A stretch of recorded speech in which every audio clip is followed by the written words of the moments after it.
Jump Training Part 2. You are watching my 10-month-old dog, Eli, who has been showing serious bar knocking propensity. He is my first bar knocking dog and the first dog that I've done a deep dive into jump training. Be sure to video all of your own jump training sessions. Watching my videos back shortly after or during my training sessions gave me invaluable insight into how to help Eli. I also did a lot of real-time observation of how Eli was lifting, landing, controlling his body and toes, and how my body and or my hand position was helping or hindering his progress. You may see me struggle or ponder how to help Eli in the moment. At times, I should have taken a break to evaluate via video instead of trying to figure out how to help him in the middle of training. I highly recommend you video your own training and take breaks when you or your dog seem lost or frustrated. I'm following Linda Mecklenburg's book, Mastering Jumping Skills. It's a very good book. It's very thick. It's very dense. So there's a lot of information in there. And to the first time agility handler trainer, it may seem overwhelming. But if you've got a bar knocking issue, I would highly recommend it. Jump training is something that I don't know that every single dog needs it. However, if you want better jumping, more skilled jumping, better ability to have collection jumps, it is invaluable. So I do think it is. I think every single dog would benefit from it, but I don't know that the training, everybody's up for the type of training that it is, because it's very nuanced training and there's a lot of mistakes that go on. There's a lot of trial and error on the dog's parts, even when you set up the scenario as best you can.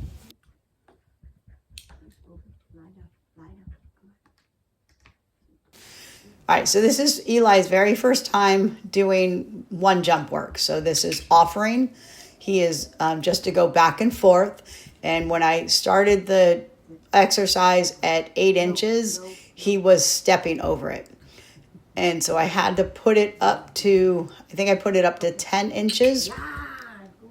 And he was doing better, but there was still wanting to just dive over the bar. So he wasn't being very thoughtful about what his feet were doing. He was just more excited about getting the food reward rather than thinking about his toes. So this does change over time, but what I want you to watch for is whenever he knocks the bar, I had him lay down. And I chose that position, so that's not something that Linda said, but I chose to have him lie down. He has a very good down. He understands his word. But basically, I just wanted him to hold still while I reset the bar. And what you'll notice is as he becomes more aware that it's his bar knocking that is causing the lie down, what you will notice is that he gets more worried about it.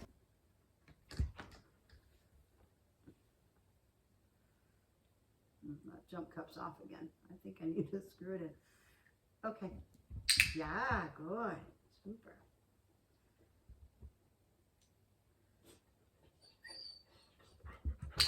Nope. Little tick. Good. Nope. Lie down. Lie down. Lie down. Okay. Nope. Lie down. Good. He's not really connecting the lie down or the lack of food with the bar knocking. He's just not really even thinking about it. And then all of a sudden he starts to make the connection between the two. So there's a little bit of a learning curve there for him that stepping was going to incur a lie down. And what you'll start to see is that he starts to disengage from me or the exercise when I ask him to lie down. So he'll start to lip lick. He will start to yawn. I think at one point he even refuses to lie down and wants to leave the exercise. So I had to be very, very aware of those stress indicators because he was a dog that was willing to leave the game, willing to get frustrated enough to end and say, I don't want to do this anymore. So be very, very aware of how dogs take corrections of a lie down and try and adjust accordingly. There's a stress yawn. Try and adjust accordingly to what they're doing, what they're showing you. So there I believe, so see how he started to walk away, and instead of lying down, he sat, or I may have asked him to sit. So I changed to just holding still. Just hold still. You don't have to lie down. I just want you to hold still and not interrupt me putting the bar back on. All right, so when I'm having him go around one pole, that is bend training. Now I did start that bend training, the behavior of going around a pole. I did that all on its own a couple of weeks ago. So he's done this exercise without a bar several times. So he knows how to bend. He knows how to go around a pole and back onto it. So this is asking him to bend. And what I'm looking at is how does he come off of the reward onto the bar, and how does he come off of the bar? Is he flinging his back end out, or is he controlling it? And right now he's kind of flinging it. So you can see that when he lands, he's landing, he's not parallel with the bar. So eventually I'm going to want him to be parallel with that bar, and right now he's not.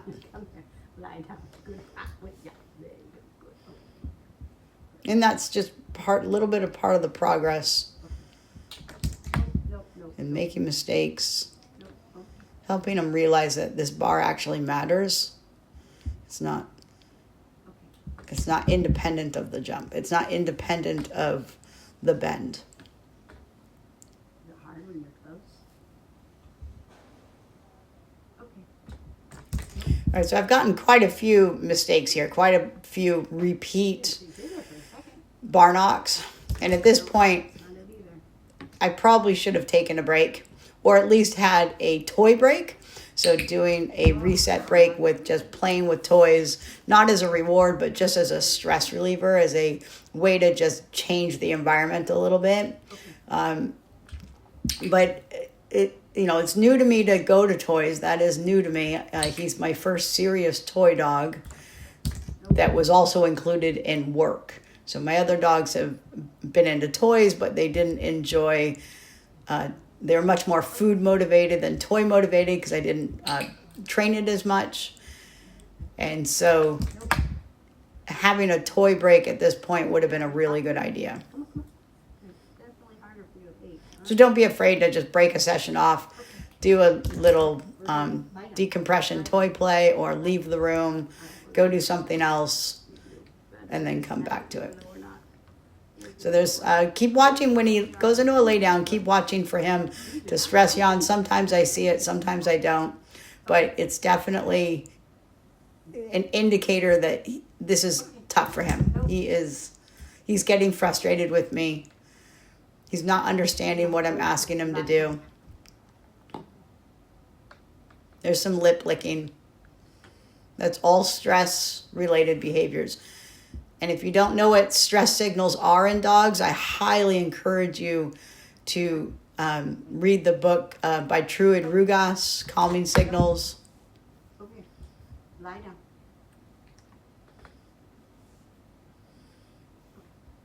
This was probably by far one of my most frustrating sessions in bar knocking. You can see me getting frustrated in my face, or at least I can. And I definitely should have taken a break. Me personally should have taken a break. Okay. Yeah. There's a nice one. Super. That was pretty good. Super job. And instead of stopping, I continue on, I press on.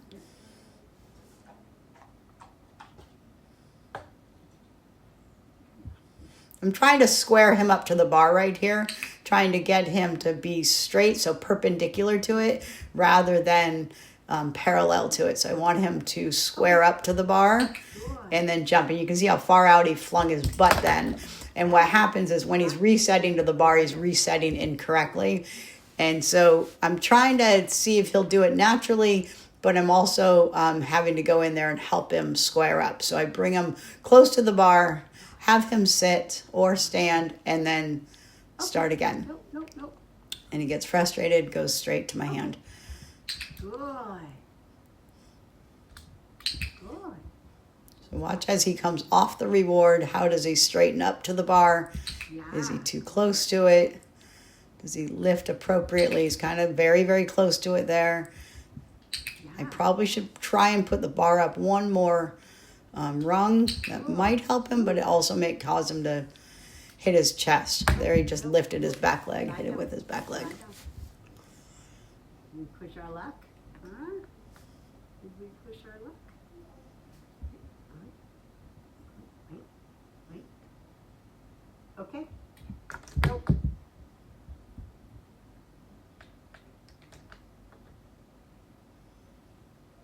Okay. Yeah. One of the things that you'll see as a direct result of this session is I eventually go into trying to help him in a different way without a bar, because I don't want to associate all of this knocking with jumping, with agility. And so if you stick with me on this video, or part 2, part 3, I can't remember which part it is, I eventually go and try other ways to help him other ways to help teach him how to pay attention to his jumping, how to pay attention to his back feet. So I do decide to give it a break, just go into some bend training just to get him excited, get him moving.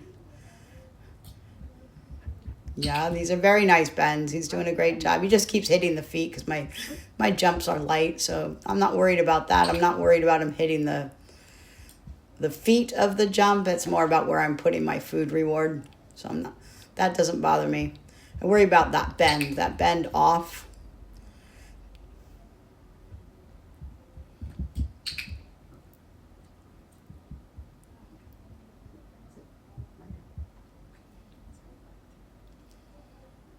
I'm going to give it a go, see if that helped him at all, just to show him the mechanics of how to bend. Try it one more time. Definitely the session was way too long. Lie down. Learn from my mistakes. Keep your sessions short. And while 15 minutes, 14 minutes is not, for him, he can handle 14 minutes in general. It's the exercise itself that is really demanding and frustrating for both of us, is the reason that it should have been shorter. And physically demanding. It is hard. He's only 10 months old. I did push it. I was also very excited to get a little handle on his bar knocking. That was a pretty good one. He's still flinging his butt, though. And there he just stepped with one foot instead of both of them. Slow down. His front feet, that last one. That one again, he stepped just... So now he starts stepping again. So when he is jumping with 1 foot up and 1 foot down, that is not ideal. I want him to lift with both feet very, very close to the same time frame. Okay. So that was, again, 1 and 2, 1 and 2. You can watch his front feet, 1 and 2. So I'm just looking at the front feet. There he lifted a little bit better and then hit it with his back legs. Lie down. Lie down.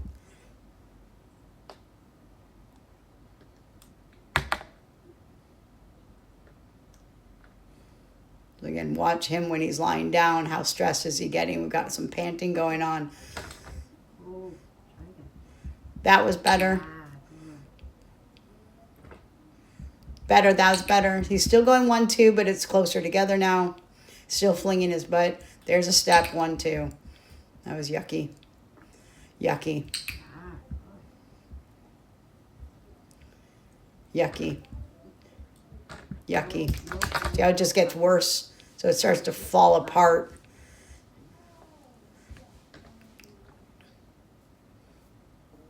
Okay. Yucky. Yucky.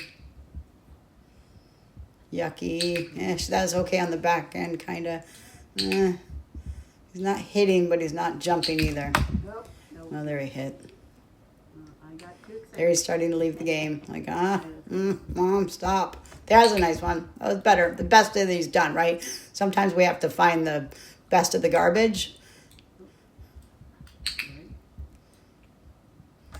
And notice I am still rewarding him. So even though he's not doing great jumping here, I am still rewarding every one of them. Yucky. That was yucky. That was okay. All right, let's end that. Super job. All right. Good job, Margaret. Quitting that finally. All right. So as a direct result of that session came this experimentation. So I want, on that very, very first effort, he hit his chest because that's what he was doing. He was jumping out instead of up. And so my goal here with the chair jumping is to teach him how to jump up. So I want him pretty dang close and jumping up. That was actually a really good one. It was an unasked for jump. I want him to sit. I want him to power up from his rear end, not from his front end. So that was a nice one. So notice how he lifted straight up on that one instead of out. So the closer he is, the more he has to lift straight up. So looking for upward lift rather than outward lift. Good boy. Super job. Super boy. Super. Okay. Good. So another way that you could get this same type of behavior. I like the chair because it's low, but it might not be appropriate for every dog size-wise. So you have to find the product that your dog can jump into. But one thing would be like a bed or maybe a couch, an ottoman, or maybe a garden wall, maybe. But my chair is all wobbly there. Try not to make it a wobble board. Okay, so there was a standing one, and he jumped more out on that last one.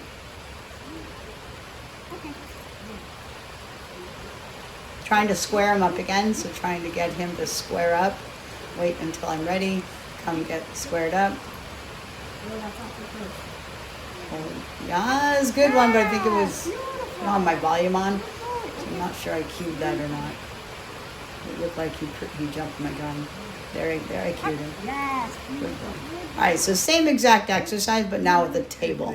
So I wanted to see if I brought the jumping effort down a level, so more close to my bar height, what he would do. I'm pretty high here. You see I decided to get lower because that's what he keeps looking up too much in the jump. So I want him to look down. So I'm going to eventually bring my hand down to the table. There it is. Yeah. So I want him like he's going over a bar, right? But now I've got him just working on the up component of jumping, not the landing. So I do want him to turn towards me.